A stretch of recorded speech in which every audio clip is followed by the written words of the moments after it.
Hi everyone, I'm going to show you the last few steps of sewing your pocket onto your apron. All right, but before I do, I just want to review a little bit of how to thread your machine, okay? So as you thread your machine has the same pictures that mine does, the straight line. It also has the dotted line. The dotted line is only if you are threading your bobbin, which you are all past that stage. However, if you find that your bobbin runs out of thread, you would just go through this stage again.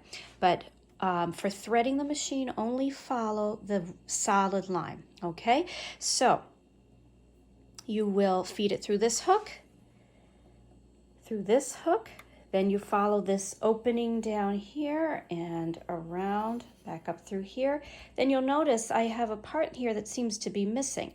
That is the other hook that you need to thread your thread through. And so you just do that by turning this dial towards you. So as I turn it slowly towards me, you see that up here, and then your thread goes around that hook there and down. Now I have a little bit of an extra metal holding place here. I don't think your machines have this, but my thread goes behind there. But you do have this little hook back here, and that's where your thread goes.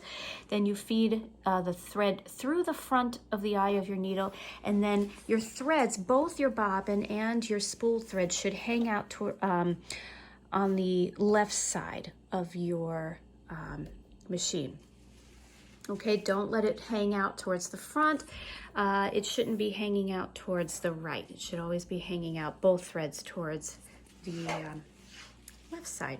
I'm not going to go through doing the bobbin because my bobbin is in a different place than yours, and that'll just get confusing.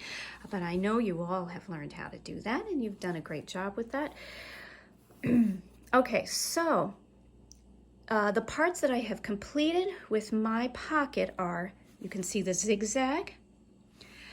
What you can see is where I did the straight stitch and cutting the corners because I have already turned it right side out. Okay, I've also done all the ironing to the edges. Let me show you up here. Corner in first, then sides, and then base of your pocket. Folded in and then ironed. Okay, you can also iron this as well.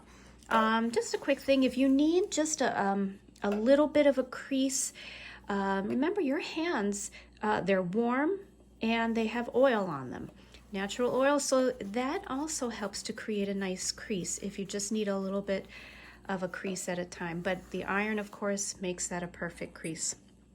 Okay, don't forget to use your tape measure if you feel like your measurements are off. Okay.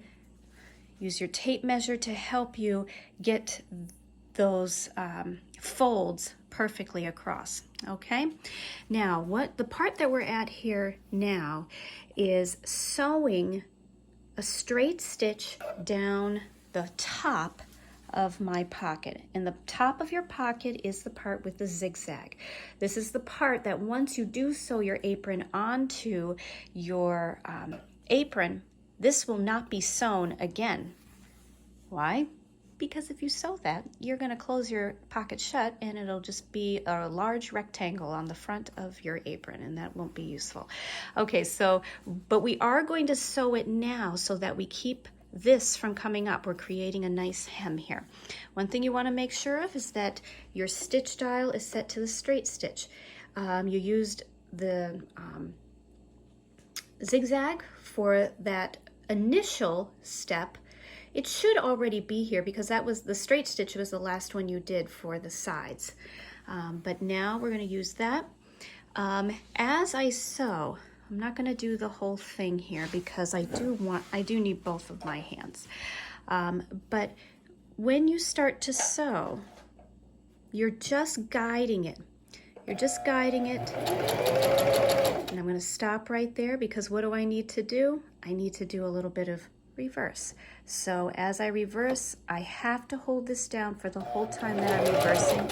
Remember, that creates the knotting that will hold your thread in place, so that allows you then to cut the ends of the thread all the way to all the way to the fabric. All right, so don't forget to reverse at the beginning, and also when you get to the end, you give it a little bit of reverse as well. So I'm going to finish this, and then I'll be back with a couple more instructions.